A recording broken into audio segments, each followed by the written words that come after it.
Welcome to Intuitive Astrology with Molly McCord. Thank you so much for joining me today as we take a look at the energies of July 26th until August 2nd as we close out the month of July, and now we are fully in Leo season. Over this next week, the energies are quieter, they're calmer. We do have the Aquarius Full Moon on August 1st, which has quite a bit of energy around it. But other than that, this is a week of slowing down, integrating, listening, perhaps even trusting more of what excites you, what you want to create, and what the sun in Leo is activating in your chart.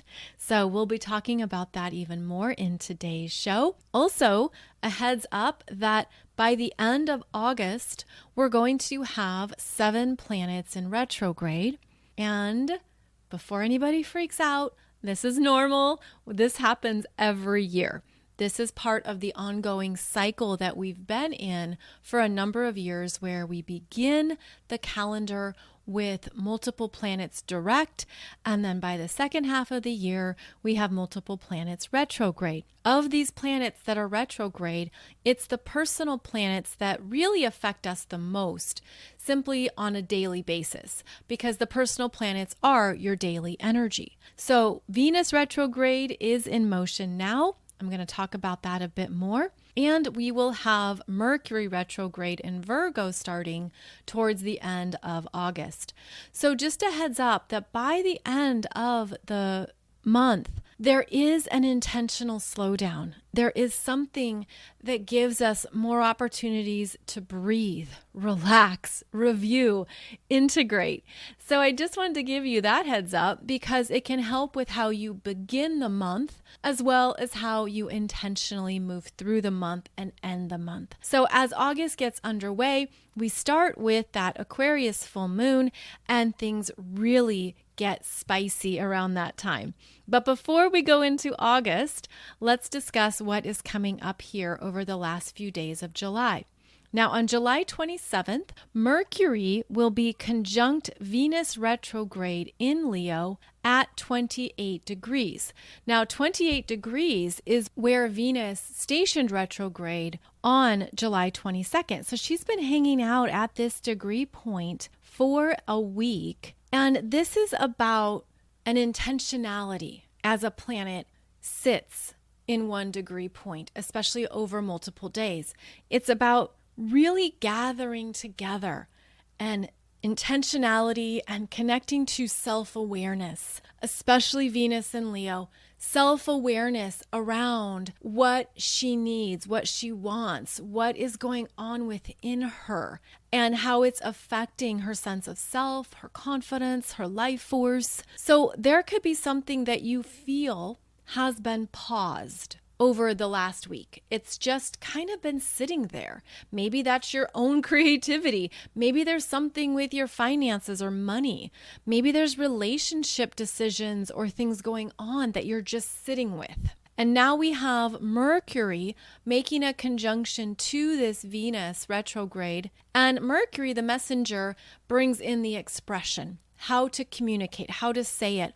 Also, it could be good internally for listening to more of your thoughts, more of what is happening within you, and putting some words to those experiences or to what is swimming around in your head. So Mercury conjunct Venus supports saying and communicating what is going on in your world. There's also a loveliness here with every Mercury-Venus conjunction. Now, these are the 2 planets that always travel the closest to the sun. So they never get too far away from the power of that solar consciousness, from the light of the sun. And here they both are in Leo, but also they're receiving the energetic influence from the finger of God energy that's also happening at this degree point. Now, I have a separate video for you on YouTube discussing how Venus retrograde in Leo is interacting with this finger of God energy, but let me break it down a bit more. So the finger of God is when you have 2 planets who are in a sextile. In this case, Neptune in Pisces at 27 degrees is sextiling Pluto in Capricorn at 29 degrees. So they are in harmony, Neptune and Pluto. They are the most outer planets. They are very influential in terms of what shifts and evolves on our planet. They're also connected to the bigger picture and what we are experiencing collectively. They are also known as generational planets because of how they affect the masses at large. And they've been in this harmonic connection for most of this century, and it will continue. So Neptune and Pluto are buddies, are friends, they're getting along. Now they are both energetically connecting this week with Mercury and Venus in late degrees of Leo. And there could be something that you feel is infiltrating your will. Leo is about personal will, what you want to go for, what you want to create, what you want to do. It's a fixed sign that can be very focused on what it wants, doesn't want to compromise, doesn't want to budge, can be stubborn, can be resistant to change. And then with this influence from both Neptune and Pluto, there is something that both Mercury and Venus need to tap into, the bigger picture of what they've been moving through that actually is about their soul journey. So there are soul journey messages coming through that could feel uncomfortable, that could even be painful reminders of where you've been, what you've selected, what you've chosen, what you've experienced. But it's not meant to remain in that energy. It's meant to evolve. It's meant to be something where, okay, this is what came up. This is what I learned. This is what I've moved through. And so there's a higher consciousness affecting both Mercury and Venus in Leo as they are at this finger of God point that is receiving intense energies from these two most outer planets. And you could be feeling something in you that, again, it could be uncomfortable. It could have a tension. You could be like, oh, what do I do with all this? What do I say? How do I work with this? And part of this week is knowing that this comfort is a gift. It's gifting you with new consciousness, new realizations, things that could show you where you want to go next and where you never want to go back. There could be something here as well where you're being reminded to choose what's best for you. And I'm saying that because both Mercury and Venus in Leo are trining the North Node that's now in Aries, which is about a new chapter, a new beginning, a new start, new adventures, new, that's based on your self-knowingness, your frequency, who you are now, and making sure that you are in solid alignment with what your heart wants, with what you need, with what energizes you, and again, gives you life, makes you feel strong and energized. But it's almost like you also have to be responsible to yourself and where you've been. You have to be responsible to your own life path and your own soul growth. But I'm feeling this energy. I don't know why I'm hearing painful reminders. None of us wants to hear that, right? But there's something about learning from where we've been that's going to help us more expertly guide where we want to go. And I feel like this week has a very interesting energy of maybe just sitting with it, sitting in it, being aware of something, allowing it to be a beautiful teacher, a part of your soul's wisdom, and allowing it to support you. I also feel like there is the ability here to find a neutrality, okay, where you don't go into the past and you don't go into things as they played out or where you've been. Rather, you're in this neutral place of observation where you can see that there was beauty and gifts in previous life experiences. And that's because, again, both Neptune and Pluto hold that frequency of where you've been across all lifetimes, across your full soul's journey. So there's bigger things happening inside of us. And that's what's interesting too, is that the Leo energy, it can be very showy. very look at me. It's the entertainer, it's the performer, it's being comfortable public speaking and being on stage, or even just telling a story to a group of friends. That is where the Leo energy feels strong and is in its element. And so there's things that maybe you're showing the world one version of yourself, or you're showing up in a way that others expect you to. Keep in mind, now that we have the sun in Leo, that the underbelly of Leo energy also comes up. And the underbelly, if you will, is the shadow energies of, I'm going to play this role. I'm going to wear this mask. I'm going to be what people want from me. I'm going to go tell the jokes that people want to hear. I'm going to be what they want or what they expect me to be, because then I will receive some kind of recognition or love or attention from them. And so part of the lower Leo energies is putting on a show or doing something to entertain others, but then you could realize it doesn't connect with who I really am. It doesn't really show what I want, what I need, what I enjoy. I'm also getting the energy of a performer who's worn out, kind of like, I'm just tired of being on this sitcom. I'm tired of doing this show, or I'm tired of this rigmarole because it's no longer connected to who I am. And I feel like part of this Venus retrograde is really digging into what you love about yourself now and living from that place. So there can be a change up here. Kind of like changing up how you dress, changing how you present yourself, changing what you enjoy. I'm also getting the visual of things closing down, like whether, and I know nothing about the entertainment world, but it's like studios closing, endings happening. Oh, by the way, this would definitely relate to these strikes that are happening in Hollywood, assuming those are still occurring as this podcast is recorded. But the actors' strike, the writers' strike, very much connected to this Venus retrograde, because Venus is about money and being fairly compensated. And interestingly, Aquarius is about unions. And so the Aquarius full moon that's coming up could have some important energy for those strikes and what's happening in the world of entertainment. Again, if it's still relevant when you listen to this podcast, because I know things can change quickly, especially in various news cycles. But getting back to this strong Leo energy, there is time here to assess who you really are, what you want to create, how you want to show up, what enforces your sense of self and your confidence, and how you're willing to commit to that in yourself. And as Mercury is conjunct Venus, and they're both on the receiving end of this finger of God energy, there could be some deep realizations here. And again, I feel it as a no going back. I also feel it as kind of like, well, what do I do next? If I don't do this, what do I do? And that's an exciting place to be.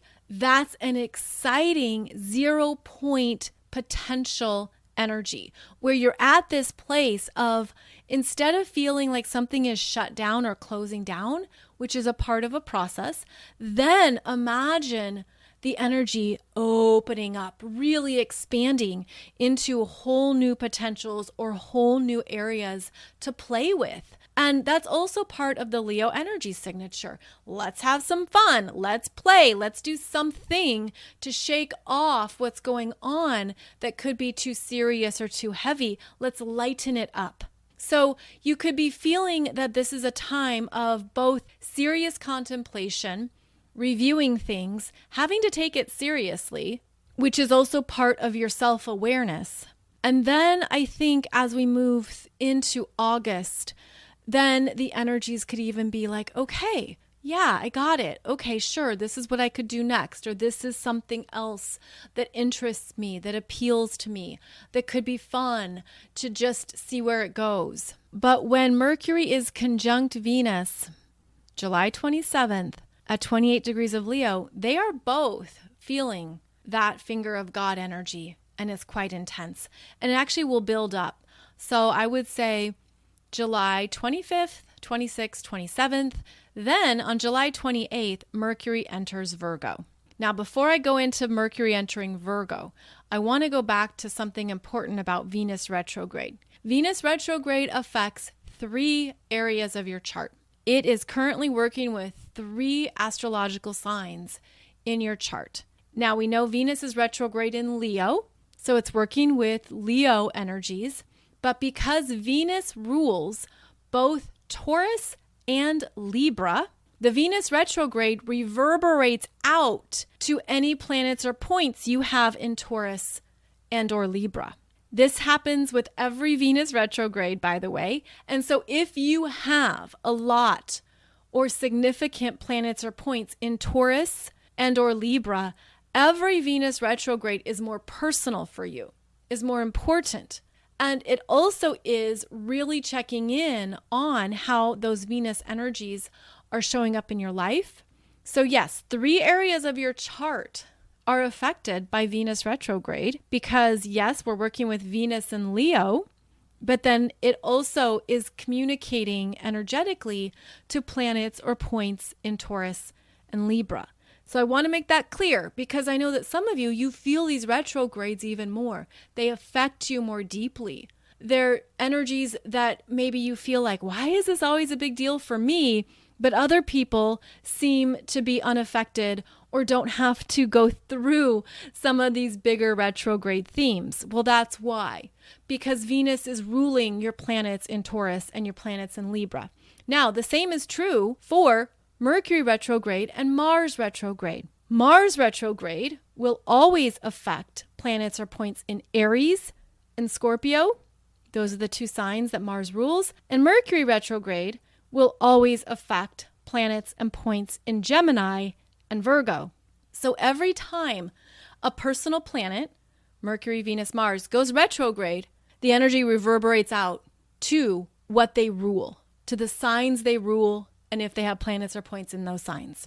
So that's important to note. Now, as we move into August, we are going to have a Mercury retrograde in Virgo later on in the month. It actually will start August 23rd at 21 degrees of Virgo and travels back to 8 degrees of Virgo until September 16th. So that's coming up later. We're not there yet.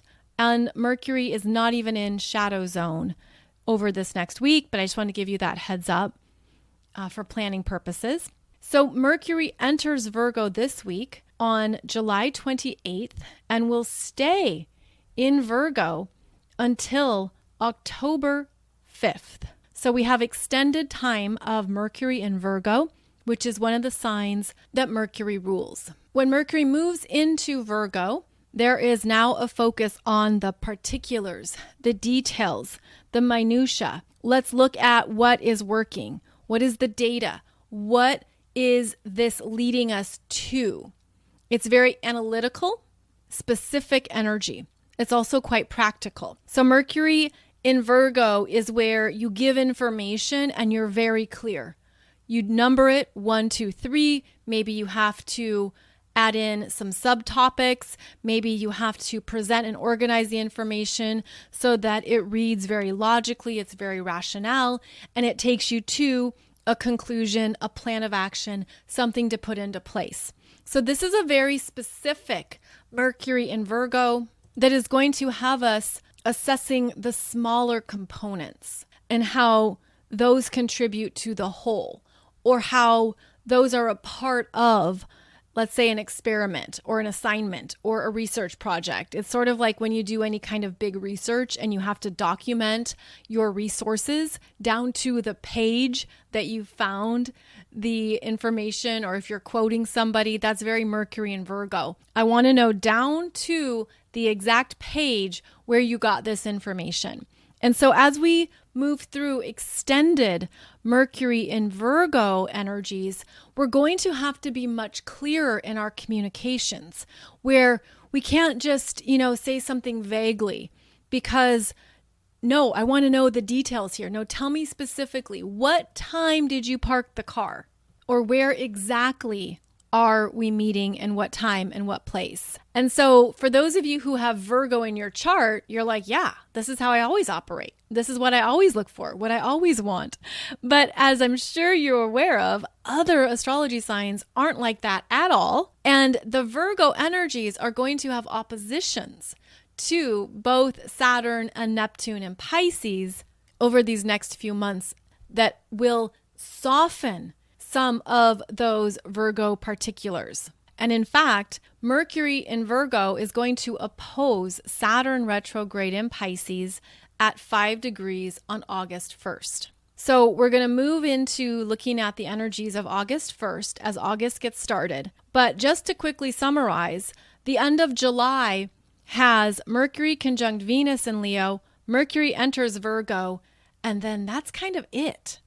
So July closes out with quieter energy, softer energy overall, but it's also quite mercurial. There's a focus on that Mercury energy as July ends. Then as August begins, on August 1st, the Aquarius Full Moon, Mercury in Virgo opposes Saturn in Pisces, and Mars in Virgo trines Jupiter in Taurus. So with Mercury opposing Saturn, especially at the full moon, there is a full stop in order to contemplate something and to ask yourself, am I doing this for other people?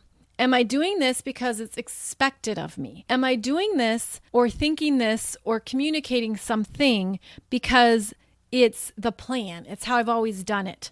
The opposition to Saturn retrograde in Pisces is bringing up, what's this about? And is it worth it? Is this still necessary? Or what do I need to change? What needs to shift here that maybe I need to sit with it more and think it through? When Mercury opposes Saturn, it's often not the best day for communications. And that's because something isn't heard, details are lost, people are busy, they're not paying attention. So it's not a good day either to sit down with somebody you look up to, which is what Saturn represents. Saturn is the authority figures, your boss, a mentor, a parent. Not a good day to bring up anything important to you because it's not going to land. It's not going to go where you want it to. So just a heads up around that. There also could be a sense of, I don't know what to do with this information. I don't know what to think about this. So there is the need to just take a pause when Mercury opposes Saturn and to not turn the energy onto yourself, to not go into overthinking or overanalyzing, to not make a mountain out of a molehill, also to not turn the energy onto yourself to the point of discouragement. Because this could feel like it's never going to work. It's never going to happen. I don't see how this will ever come together. Those are thoughts that can come up when Mercury opposes Saturn. So it's just time to be, okay, I'm just going to put this on pause and I'll come back to it in a few days. And if I don't have to solve it today, great. Now, also on August 1st, Mars in Virgo trines Jupiter in Taurus. And this is development, momentum.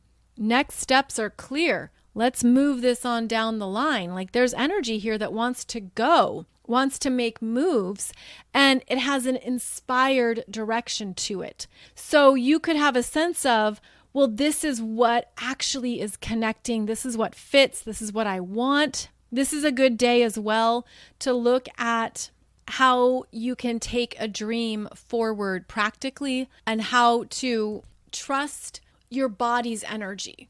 Where if you're like, I've just got to go for a run, I've just got to jump on the Peloton, I've got to do something, I've got to go to another yoga class, that's because you're feeling a lot of energy that needs movement. So it is a good day for physical exercise, for movement, for working with your body consciousness, checking in on your lifestyle choices and what is working, what is healthy, where things just feel like, yes, this is supporting what I need every day.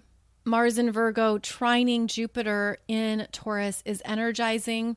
It also is a time where you probably won't overdo it. It's trusting, okay, it's time to stop. Okay, I did that thing. Now I'm going to rest. So there is also an awareness here that this is what I can handle. This is what I want to take on, but I'm not going to overdo it. And I'm going to trust myself when I'm ready to take a break and rest. Now, all of this is also happening during that Aquarius full moon, which is at 9 degrees of Aquarius in your chart.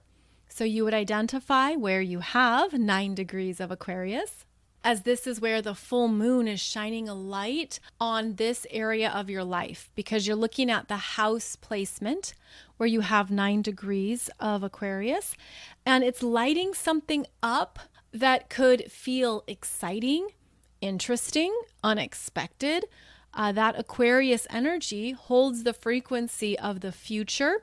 There can be messages from your future self. There could be downloads and ideas coming through that you're like, wow, that's kind of crazy, but in an exciting way. It's crazy exciting. What would happen with this? This is also where we check in on what is going on in the world at large, including what's happening with our friends, who's on vacation, where are they at, what are they doing, who's getting ready for school. The Aquarius energy is about the people we know in the world. It connects to social media and the internet, our networks at large. So there is a sense here that maybe something cool is happening and your friend invites you, or you want to gather people together to go experience it or to go do it. There's a social element with Aquarius energies. There's also the flip side of Aquarius energies, which is leave me alone. Nobody talk to me. I'm going to go do my own thing my own way. And so that Aquarius energy can show up as wanting to see people and hang out and socialize, but also it can be a time when you just retract and you want to be in your own world, your own energy, and trust what is coming up for you without other people's influence being a part of it. The Aquarius full moon can be quite exciting in terms of what you receive. Again, those downloads, those inspirations. I also see it as opening up and expanding more of our third eye chakra, which can also connect to other timelines. So as I'm getting the visual right now, I'm seeing the third eye opening up, and I'm seeing it as different lanes of highways, like a different timeline in each lane, but they're not linear. They're kind of busting out in all these different directions. So there could be something that opens you up to some new possibilities in your life and where you want to go, in also being aware of the visions you're receiving through the third eye, through your psychic senses. And then I see that energy moving down into the solar plexus, which is Leo, which is where the sun is. So with the sun in Leo at 9 degrees and the Aquarius full moon at 9 degrees, there's a connection here to receiving downloads, messages, ideas, inspirations, something creative or something even batty, off the wall bonkers. And then you direct the energy into your solar plexus, and that's where you check in. How much do I want this? Is this true for me? Is this just a crazy idea and it's going to move through? Or does this really land in my solar plexus and fire me up? Does it give me a sense of yes? That immediate energy, which is also about fire signs. And the fire signs are about the present moment. Let's do this now. There's momentum. There's something here to take it forward. So I feel like this Aquarius full moon is going to give you opportunities to check in on what's calling to you now and your desire and ability to trust that. And this is even for the little things or the basic things, right? It's like having a conversation with a friend and they ask about something to do this weekend or something to plan together or a trip to take together, whatever it might be. And then you allow the energy to run down into your solar plexus to trust your answer and to trust what you're really truly wanting and feeling around it. Now we have this Leo energy paired with the Virgo energy because both Mercury and Mars are in Virgo right now. And so this is about how the plan comes together. How do we make this real? What do we need to do? What are the steps to take for this to come to fruition? So there could be things that you're planning for the future that are coming up this week, and you're looking at the nitty gritty. If you were just to take the example of a trip, right? It's looking at, okay, what dates can we travel? Where would we stay? What do we want to do while we're there? So that Virgo energy is the planner and the Leo energy is the inspiration and the desire to experience something. So keep in mind that whatever might be happening for you, it's meant to take you forward. It's meant to lead you into some new possibilities and something to just stay open to. And I mentioned previously in the show here about that Mercury and Virgo opposing Saturn in Pisces. And that would mean that there's changes in the plan. Something's not going to work. Something is not going to come together. So then you move on to plan B or the next options and the next possibilities. Now, for all the ways that Virgo can be very specific, Virgo is a sign of adaptability. So, okay, if that doesn't work, let's try this. Let's see what else we can check out and bring together. So I feel like this energy is really beautiful because we also have strong fixed signs right now, planets in the fixed signs. We have Jupiter and Uranus in Taurus. We have Venus and the Sun in Leo. And we have this full moon coming up in Aquarius. So there's strong fixed energy, but the Virgo energy reminds us to stay open to choices, to possibilities, stay flexible because things will shift, things do change, and yet you can still roll with it. To not be too locked in to one thing or one option, but rather trust that the universe has unlimited options, unlimited possibilities and solutions and directions to go. So go up higher to that frequency.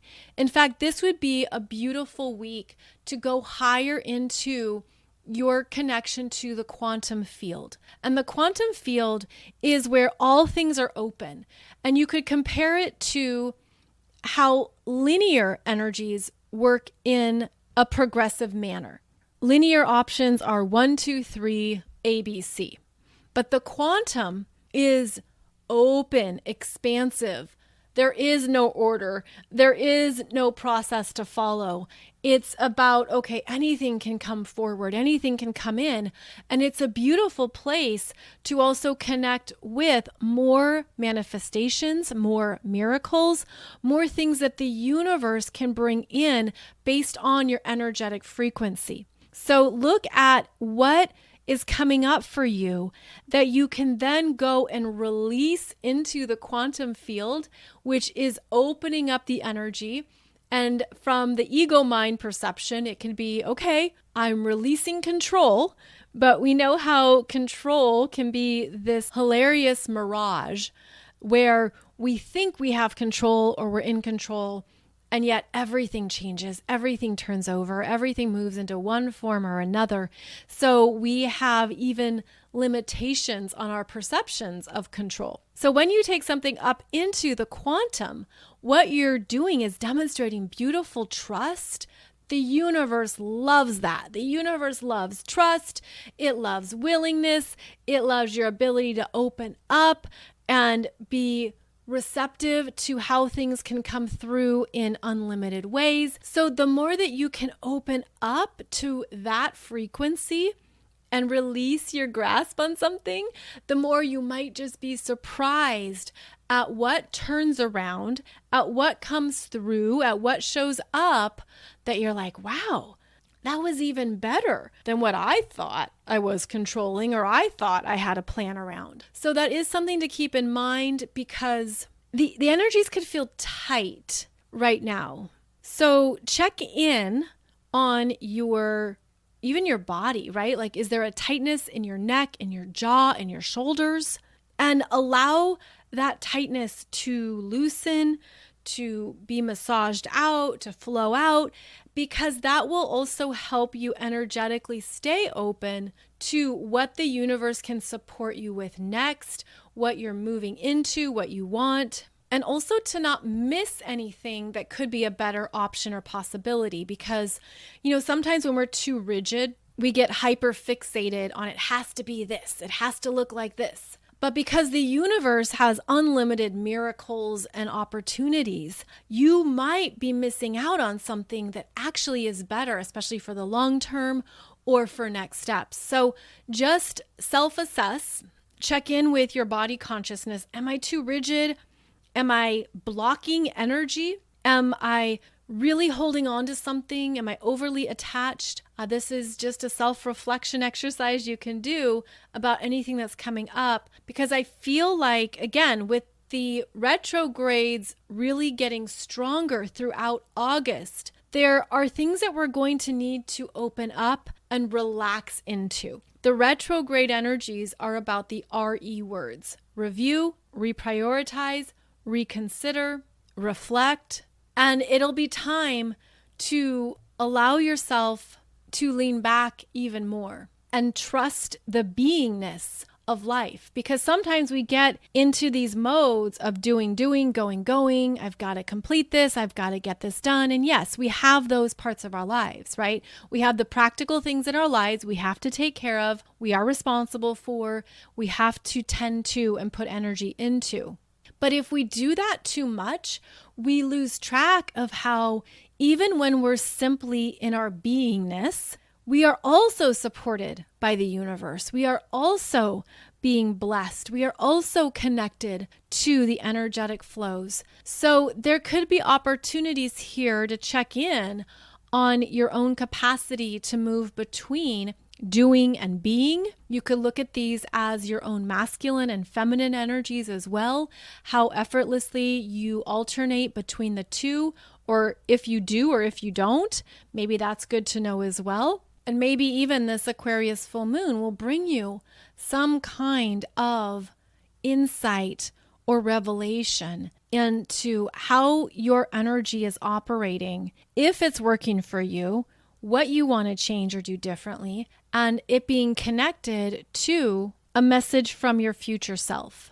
And when I say future self, I feel like that's a personal thing to tune into, because you could feel a connection to your future self in 5 years, in 15 years, or you could feel a connection to your future self in 2 months or 6 months. So trust whatever that energy feels for you. But this is a really beautiful week to check in on what is coming through for you that drives you forward, that excites you, that gives you a zest for life, and also to tap into that deep knowingness. And I feel like this deep knowingness is beautifully embedded not only in ourselves, but I'm seeing it connected to what has been called our junk DNA, which is actually our soul consciousness DNA. And as we ascend and go through our awakening experiences, we activate and open up that soul consciousness DNA that holds even more of our own soul knowingness. And so we have beautifully encoded within us these awesome codes of remembrance, of knowingness, of wisdom, of soul guidance. And I just feel like that's coming online even more. I mean, there's things that we're opening up to in ourselves, in the world at large, that we can't deny or push away.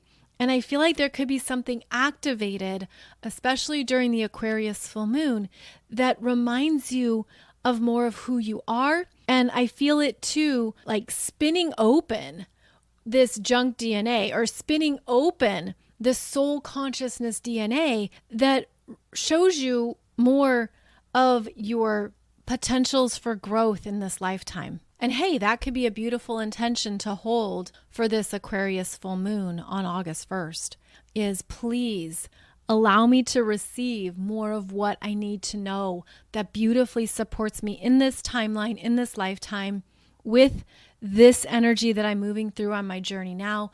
Please show me what I'm ready to see. And that would be a great way to start the month of August. Now, I did a show for you on Monday discussing the major astrological energies of August, so be sure and check that out as I go through what we can expect in this next month. And I will be talking about the 8/8 Lionsgate energies next Monday. And this is about our ongoing evolutionary journey on this planet. Very powerful energies every year. So I'm excited to discuss that with you on Monday's show. I just released a new program about the nodes of fate in Aries and Libra.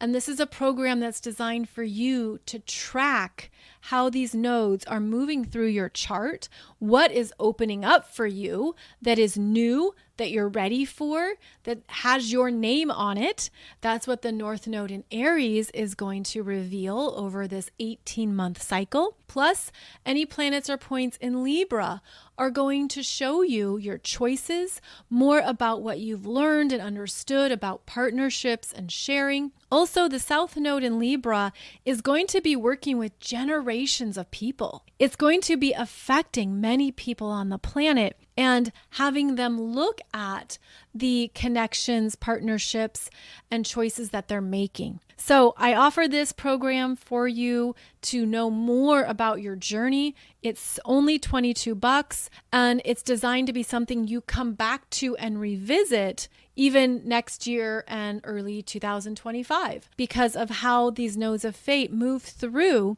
and open up things. We also look at what it's going to activate for your planets in Aries as well as your planets in Libra. So I'll put the link below this podcast here for you to check it out. This is a course where you bring your astrology chart and you follow along with what I show you on the screen. I teach very visually because that's how we learn, and astrology is visual. It's about the symbols, the glyphs, the degrees, right? It's about looking at the chart. So it's designed for you to follow along easily and to understand what I'm teaching. So I hope that supports you. I hope that gives you some insights as well into what you're ready for next in your life, because the nodes of fate put us on new directions of opportunities, of what we are destined to experience next. So it can be quite exciting as well. You can find all my programs and offerings at mollymccord.online. And also please check out my YouTube channel where you'll find tons of videos in the playlists. And I hope those help you in understanding more about your astrology chart and energies as well. I'll be back every Monday and Wednesday for another podcast episode. Thank you so much for joining me as always. Thank you for sharing this podcast as well with others who would enjoy it, who are curious about astrology and who want to learn more about themselves. Really appreciate that this is a show that you love to share with your friends. Wishing you a beautiful week ahead. I hope you have a lovely Aquarius full moon, and I look forward to connecting with you again soon.